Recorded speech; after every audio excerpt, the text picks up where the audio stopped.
आठवां राजकुमार अधीश के ऊपर कुछ अधिक ही प्रसन्न नजर आ रहा था। एक दुर्लभ उपहार देने के अलावा उसने अधीश के लिए राजकुमारों के ही तरह एक शानदार महल में रहने की व्यवस्था करवाई थी। ये सब देखकर अधीश के मन में तरह तरह के सवाल उठ रहे थे, लेकिन सबसे बड़ा सवाल जो अब जाकर उसके मन में आया था वो था कि लेखनगर के सामंत यानी राजकुमार के असली पिता के साथ अधीश ने युद्ध किया था और उनकी जागीर छीन ली थी। क्या राजकुमार को इस बारे में कुछ पता नहीं था?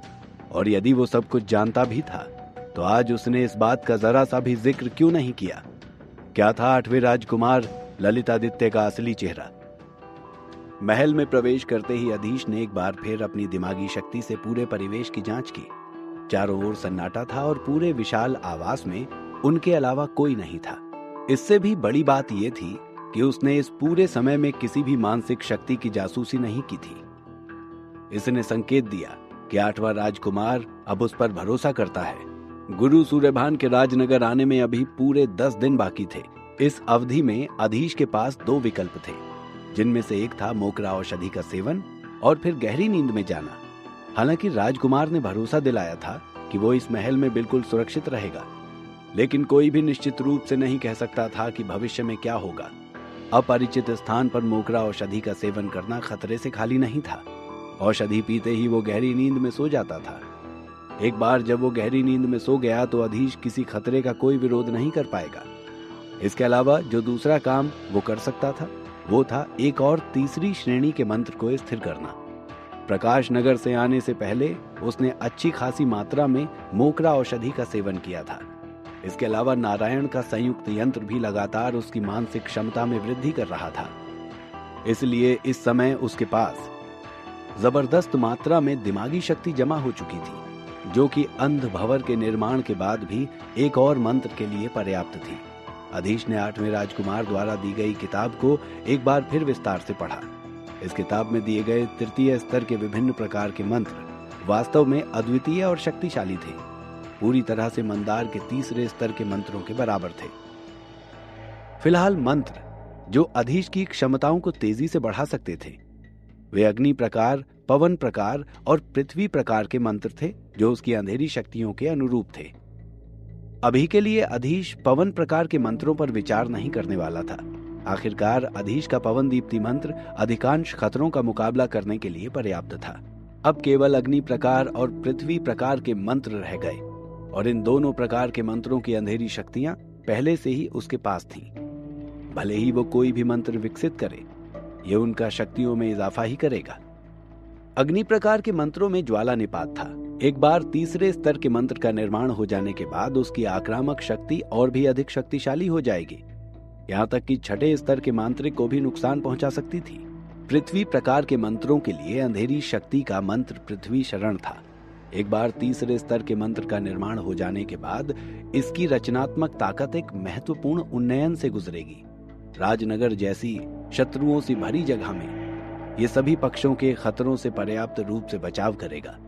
लंबे समय तक दोनों विकल्पों पर विचार करने के बाद अधीश ने अंत में एक और अग्नि प्रकार का मंत्र चुना। वो जानता था कि अगर 10 दिन बाद गुरु सूर्यभान आठवें राजकुमार की मदद करने के लिए तैयार हो जाते हैं तो चौथे राजकुमार और आठवें राजकुमार के बीच में एक हिंसक संघर्ष शुरू हो जाएगा। सिंहासन के लिए होने वाला संघर्ष निश्चय ही खतरनाक होगा, जिसमें अपने गुरु का साथ देना अधीश का कर्तव्य होगा और उसे अब तैयारी करनी ही पड़ेगी और कम से कम छठवें स्तर के मांत्रिक का सामना करने के लिए भी तैयार होना पड़ेगा।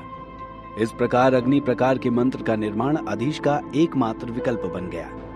आठवें राजकुमार ने जो मंत्र दिए थे उनमें एक तीसरे स्तर का अग्नि प्रकार का मंत्र था, जिसे संघनित अग्नि कहा जाता है। ये दूसरे स्तर के ज्वाला सागर मंत्र से बहुत अलग था। संघनित अग्नि एक विस्तृत श्रृंखला वाला मंत्र नहीं था। अधिक से अधिक ये आग की एक छोटी सी गेंद होगी, यानी एक साधारण श्रेणी के अग्निपिंड के बराबर। लेकिन ये अग्निपिंड अग्नि की संघनित लपटों से बना हुआ होगा और इसमें भयानक शक्ति समाहित होगी। अधीश ने सोचा, यदि इसे ज्वाला निपात के साथ मिला दिया जाए तो इसमें छठे स्तर के मंत्र की विनाशकारी शक्ति होगी। अधीश ने यह मंत्र स्थिर करने का फैसला कर लिया था और इसके लिए तैयारी शुरू कर दी थी। राजनगर के उत्तर पश्चिम कोने में एक शानदार महल बना हुआ था। इस महल के बाहर रुपहले कवच पहने पहरेदार थे जो इलाके पर नजर रखे हुए थे। इस महल को दूर से देखकर ही कोई भी कह सकता था कि ये किसी अभिजात व्यक्ति का निवास है। जो लोग राजनगर की स्थिति से परिचित थे वे जानते थे कि इस महल का स्वामी शाही परिवार का चौथा राजकुमार था, जिसके 5 साल बाद सिंहासन संभालने की सबसे अधिक संभावना थी। महल के भीतर बैठा चौथा राजकुमार इस समय बहुत अधिक चिंतित था। उसका चेहरा देखकर लग रहा था जैसे कोई बहुत बुरी खबर उसने अभी अभी सुनी है। उसके सामने 5 रहस्यमयी मांत्रिक बैठे हुए थे। सभी एक जैसे रंग के कपड़े पहने हुए थे। चौथे राजकुमार के सामने मांत्रिक उदानी सर झुकाए और हाथ जोड़े खड़ा था। उसने बिल्कुल धीमी आवाज में कहा, महामहिम चौथे राजकुमार, इस बार आपने जो कहा मैंने उसे पूरा नहीं किया। कृपया मुझे दंड दें मेरे स्वामी। कहते कहते उदानी जमीन पर घुटनों के बल बैठ गया। चौथा राजकुमार ऊंचे कद और मजबूत काठी का व्यक्ति था। उसका चेहरा कुछ 8वें राजकुमार से मिलता था, लेकिन उसके बाल कुछ लाल तांबई रंग के थे। लेकिन 8वें राजकुमार की तरह उसके चेहरे से सरलता नहीं झलकती थी, बल्कि पहली ही नजर में वो कुछ क्रूर दिखाई पड़ता था। मांत्रिक उदानी, उठो, इस बार आपकी गलती नहीं है। ये मेरी अपनी योजना अधूरी थी। मुझे उम्मीद नहीं थी कि मंदार का ये छात्र मेरी उम्मीद से ज्यादा शक्तिशाली साबित होगा। चौथे राजकुमार की बाहों पर हल्की सी शिकन आ गई। उदानी एक कुशल मांत्रिक था। चौथे राजकुमार को उसकी ताकत पर पूरा भरोसा था और इसीलिए उसे इस अभियान पर भेजा गया था कि वो बड़ी आसानी से सर्पदेव और उसके साथियों को खत्म कर देगा।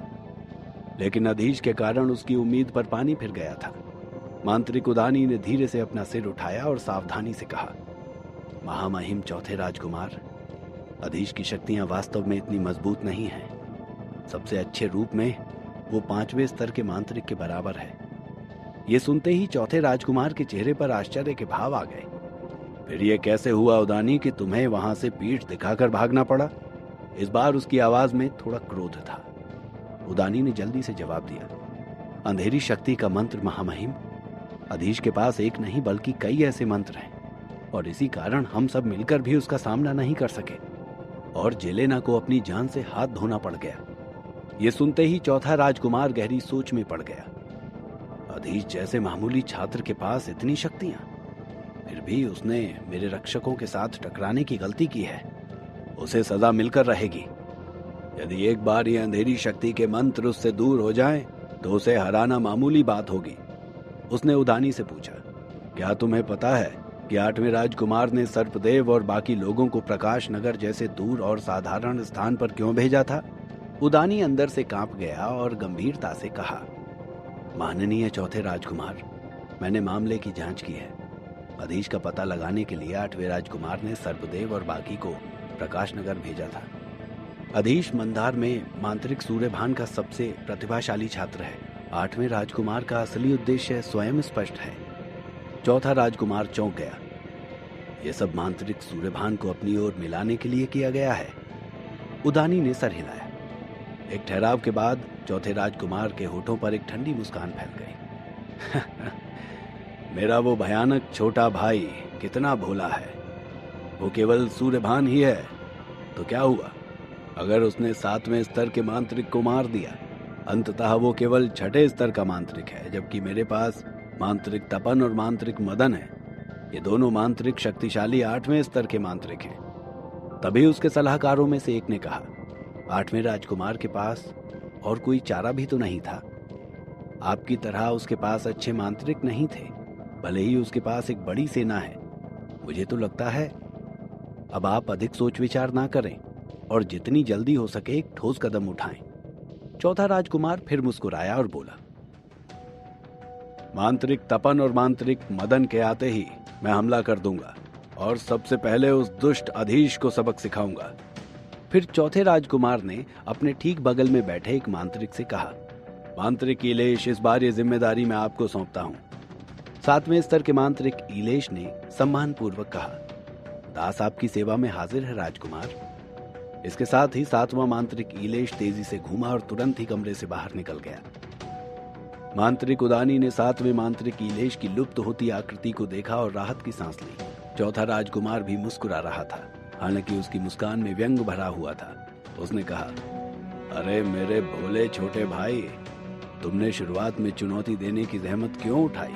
अब तुम्हारे पास जीने के लिए कुछ ही दिन बचे हैं। कमरे में एकाएक गुंजन की आवाज होने लगी। अधीश का शरीर कांप रहा था और अंतहीन अग्नि तत्व तेजी से उसके चारों ओर फैलने लगे। संगठित अग्नि की मात्रा आकृति तेजी से इन अग्नि तत्वों को अवशोषित कर रही थी। प्रज्वल के कारण उसकी गति भी अत्यधिक बढ़ गई थी। इस गति से अधीश को केवल 1 या 2 दिनों के ही अभ्यास की जरूरत पड़ने वाली थी। आकृति पूरी तरह से स्थिर होते ही मंत्र पढ़ा, संगठित अग्नि।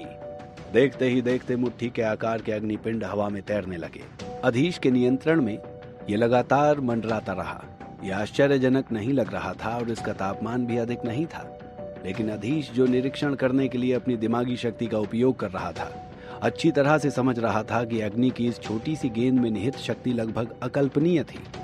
इसका रंग भी साधारण पीला अग्नि की तरह न होकर सफेद था। फिर भी अधीश जानता था कि जिस तरह इसका प्रयोग किया जाएगा, इस छोटे से अग्निपिंड से होने वाला विकास भयानक होगा।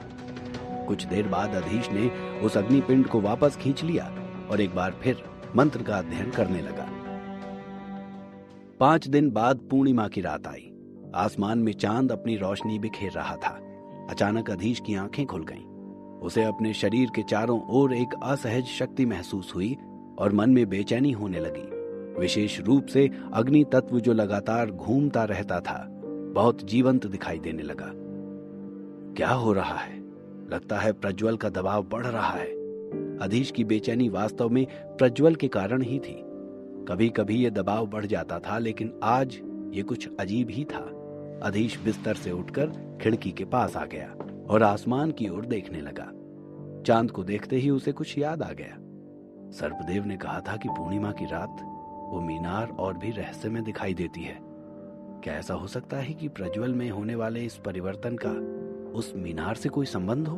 अधीश ने खिड़की से बाहर फैली चमकीली चांदनी की ओर देखा और फैसला कर लिया। फिर एक ही झटके में वो महल से निकलकर हवा की तरह गायब हो गया। 8वें राजकुमार का परिसर छोड़ने के बाद अधीश ने एक काले रंग का मांत्रिक चोगा पहना और चुपचाप मीनार की ओर चल पड़ा। वो मीनार राजनगर की एक ऐतिहासिक इमारत थी। राजनगर में कहीं से भी इसे देखा जा सकता था। अधीश ने अपना सिर उठाया और मीनार की ओर देखा। वास्तव में ये कुछ कुछ बदली हुई दिखाई दे रही थी। पूरी मीनार लाल रोशनी से चमक रही थी, जैसे कि वो खून से रंगी हुई हो। इसके अलावा उसमें एक अजीब सा खिंचाव था, एक जादू जो देखने वाले को मंत्र मुग्ध कर देता था। पूर्णिमा की रात। अब अधीश को समझ में आ रहा था कि सर्पदेव का क्या मतलब था और ये मीनार लाल मीनार क्यों कहलाती थी। अभी वो सोच ही रहा था कि मीनार से निकलने वाला प्रकाश और तेजी से फैलने लगा। यहां तक कि आसमान का चांद भी लाल सा दिखाई देने लगा। साथ ही प्रज्वल में भी कुछ बदलाव अधीश को महसूस हुआ। क्या हो रहा था ये सब और क्यों अधीश उस रहस्यमयी लाल मीनार की ओर खींचा चला जा रहा था? क्या अधीश पता लगा पाएगा लाल मीनार का रहस्य? जानने के लिए सुनते रहिए द मैजिशियंस सीक्रेट, सिर्फ और सिर्फ पॉकेट एफएम पर।